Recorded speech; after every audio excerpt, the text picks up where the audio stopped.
Svako dobro svima. Srpska reč lik za lice je osnova engleske reči like i likeness.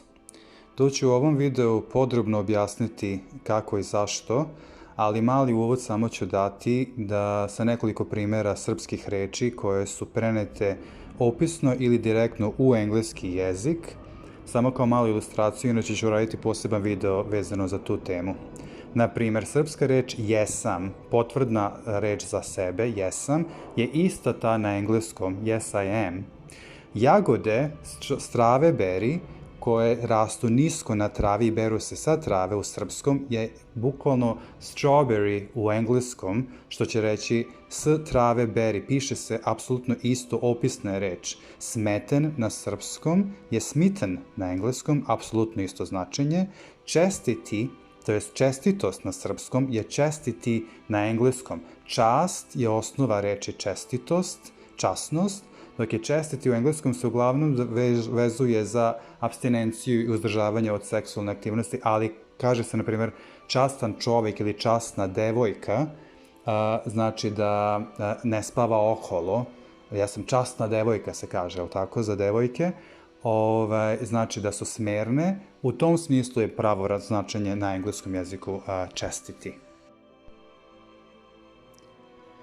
Na glavi imamo lice koje je univerzalno za sve. Svi imamo oči, nos, usta, bradu, čelo, obraze.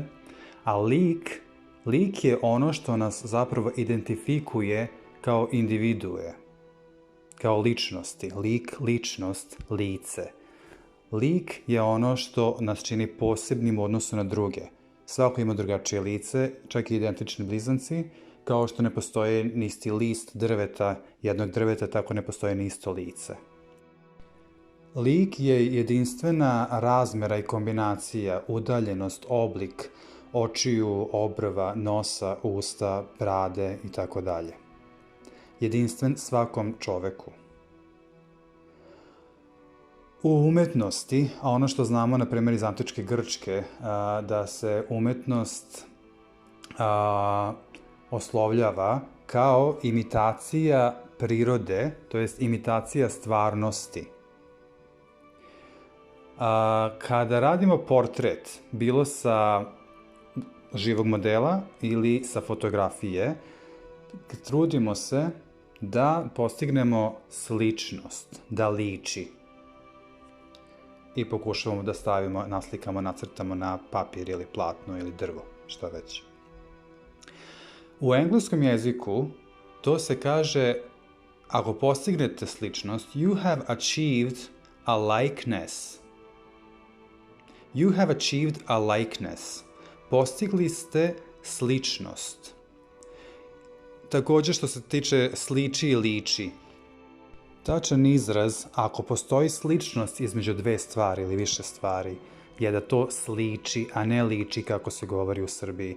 Negde, ne znam na Balkanu tačno gde se koristi više sliči nego liči, međutim, liči od ličnost, a sliči po sličnosti, koji je pravilniji izraz nego čovek liči na čoveka, ne, čovek sliči na čoveka. U engleskom jeziku kaže se painting za sliku. Paint je farba, dok u srpskom jeziku sliči od sličnost je slika. Isti je koren, lik je koren. Znači kada crtamo, slikamo pejzaž, prirodu, znači postižemo sličnost, slik, slika, portret, šta god. Kad se kaže to achieved a likeness, u engleskom jeziku postigli ste sličnost, to likeness se nema nikakvo objašnjenje, nema nikakvu osnovu zašto se kaže likeness. Kaže se like something else. Ali šta je to like? To je taj lik. To je upravo to što ima objašnjenje u srpskom jeziku. Lik, ta precizna odrednica koja razlikuje nekoga od nečega. Lik, likeness. Likeness, likeness. Druga stvar koju bih želio da napomenem je da upravo taj lik je ono što se nama sviđa nekoliko ljudi vezano za likes koji se daju na socijalnim mrežama. Kada se setimo naših najmilijih ljubavi, roditelja, baka, mi se ne sećamo, sećamo se jela koje su spremili, nešto što su učinili za nas. Mi se setimo lika tih ljudi i onda nam je toplo oko srca jer osjećamo ljubav.